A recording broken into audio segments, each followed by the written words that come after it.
तो लोग इसमें एक नया सीरीज को लेके आ गया हूँ, क्योंकि आप लोग को पिछले वाला सीरीज पसंद नहीं आ रहा था। तो एपिसोड शुरू होता है और हम लोग एक लड़का लड़की को देखते हैं जो कि किधर खड़े होते हैं। उस लड़के का नाम जैनचन होता है और वो कह रहा होता है कि लूजी, कल तुम मेरे वाइफ बन जाओगी। मैं कभी भी अपने लाइफ में तुमको डाउन होने नहीं दूंगा, तुमको हमेशा प्रोटेक्ट करते रहूंगा। फिर वो लड़की जिसका नाम लूजी होती है वो बोलती है कि जैनचन, मेरे पास तुम्हारे लिए गिफ्ट है। तो जैनचन बोलता है कि तो बताओ तुम्हारे पास कौन सा गिफ्ट है, मैं भी देखना चाहता हूँ। फिर लूजी जैनचन की सीने में तलवार घुसा देती है। चैन के हाथ से बहुत खून निकल रहा होता है और चैन बोल रहा होता है कि तुमने मेरे साथ ऐसा क्यों किया। लूजी बोलती है मुझे ब्लेम मत करो और जैनचन को बिल्डिंग से फेंक देती है। और लूजी बोल रही होती है कि मुझे ब्लेम मत करना, ये बस तुम्हारी वजह से हुआ है। जाओचन उस बिल्डिंग से नीचे गिर रहा होता है और कह रहा होता है तुमने मेरे साथ ऐसा क्यों किया, तुमको करने की क्या जरूरत थी। फिर हम लोग ऊपर एक रोशनी को देखते हैं जो कि जैनचन के हार्ट के अंदर जाने लगता है। जाओचन एकदम चिल्लाने लगता है और उसके बाद देखते हैं हम लोग कि जाओचन एकदम बेड में पड़ा होता है। फिर जाओचन उठ जाता है और अपने आप को चेक करने लगता है और वो देखता है कि वो दूसरी जगह में पहुंच गया होता है।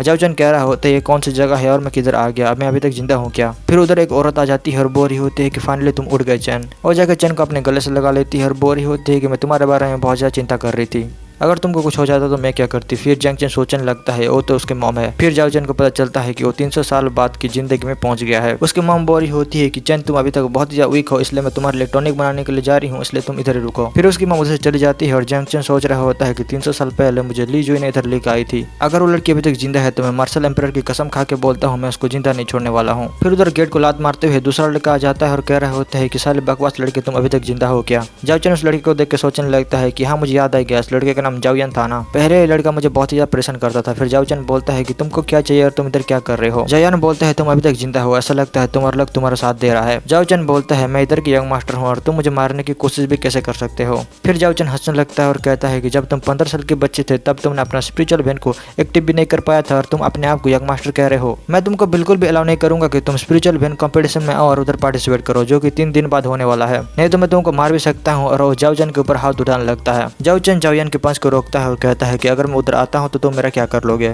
फिर जाओयन बोलता है कि तुम्हारी हिम्मत भी कैसे हुई मेरे पंच को रोकने की। जाओचन बोलता है मैं तुम्हारे पंच को क्यों नहीं रोक सकता। और जाओयन बोलता है कि अब तो तुम मरने वाले हो बच्चे। फिर जाओयन थोड़ा पीछे जाता है और उसके ऊपर एक बहुत बड़ा पंच देने के लिए कूदने लगता है। फिर जाओचन बोल रहा होता है कि 300 साल पहले मेरे पास कल्टीवेशन बेस बिल्कुल भी नहीं था, लेकिन अभी के लिए मैं इस लड़के को रोक सकता हूँ और मेरे लिए कोई भी बड़ी बात नहीं है। जाओयन जाओचन को अटैक कर रहा होता है, लेकिन जाओचन एकदम शांत खड़ा होता है। फिर जाओचन एकदम अचानक से जाओयन के अंडे को फोड़ देता है और अगर आप लड़के हो तो आपको पता होगा कि कितना दर्द हो सकता है।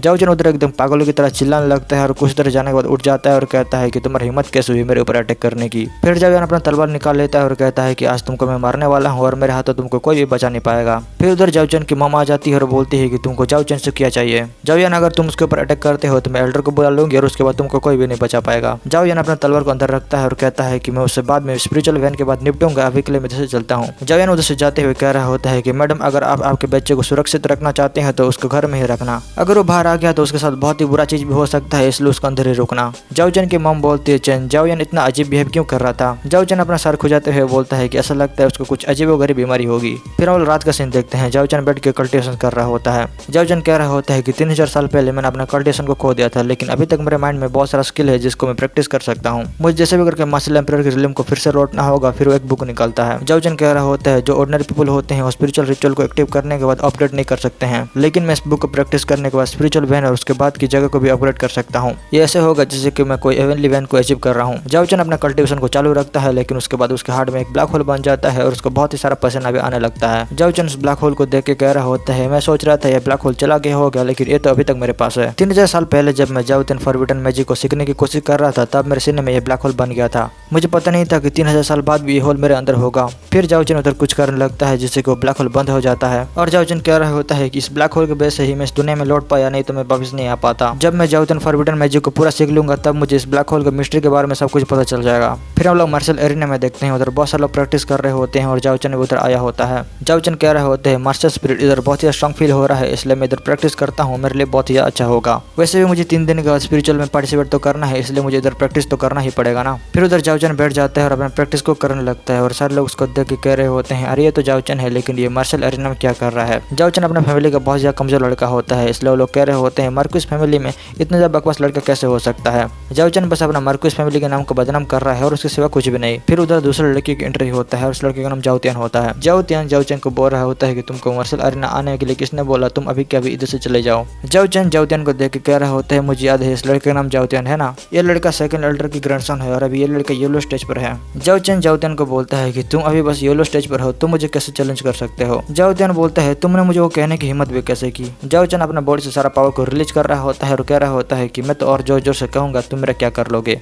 जाओ तियान बोलते हैं तुमने मुझे कह के बहुत बड़ा मुसीबत मोड़ लिया है बकवास लड़के, अभी तो तुम मरने वाले हो। उधर के लोग भी कह रहे होते हैं कि बकवास लड़का कैसे जाओ तियान से पंगा ले सकता है, ऐसा लगता है वो स्पिरिचुअल में पार्टिसिपेट नहीं करना चाहता। अभी हम लोग को बहुत ज्यादा मजा आने वाला है, हम लोग भी देखते हैं बकवास लड़का जाओ तियान के सामने कितनी देर रोक पाता है। जाओ तियान जाओ चैन को मारने के लिए उसके ऊपर कूद देता है और उसके ऊपर मुक्का मारने लगता है, लेकिन जाओ चैन उसके वार को डच कर देता है। जाओ चैन बोल रहा होता है कि मैंने तुम्हारा फिस्ट को डच कर दिया, अभी तुम मेरा फिस्ट को ट्राई करो और बताओ कि तुमको कैसा लगता है। जाओ चैन जाओ तियान को एक बहुत बड़ा पंच देता है जिससे कि जाओ तियान बहुत ही ज्यादा दूर उड़ जाता है और उधर के लोग उसको देख के एकदम चिल्लाने लगते हैं। जाओ चैन बोल रहा होता है कि तुमने मुझे बकवास लड़का बोला था ना, और जाओ तियान बोलता है कि प्लीज मुझे माफ कर दो, मैं फिर से नहीं बोलूंगा तुमको। जाओ चैन बोलता है तुमने बहुत लेट कर दी, मैं तुमको नहीं छोड़ने वाला हूँ। फिर उधर चीफ एल्डर आ जाते हैं। उधर के लोग चीफ एल्डर को देख के कह रहे होते हैं कि अभी हमारा चीफ एल्डर आ गए हैं, अभी तो जाओ चैन बिल्कुल भी बचने वाला है। चीफ एल्डर जाओ तियान से बहुत ही प्यार करते हैं, अगर जाओ तियान को कोई पीट देता है तो उसको नहीं छोड़ते हैं। अभी इधर भी ऐसा होने वाला है और जाओ चैन को बिल्कुल भी नहीं छोड़ने वाला है। हम लोगों ने तो ये भी सुना है कि चीफ एल्डर ने जाके मार्कुस फैमिली को बोला था कि उनके फैमिली से जाओ चैन को निकाल दो।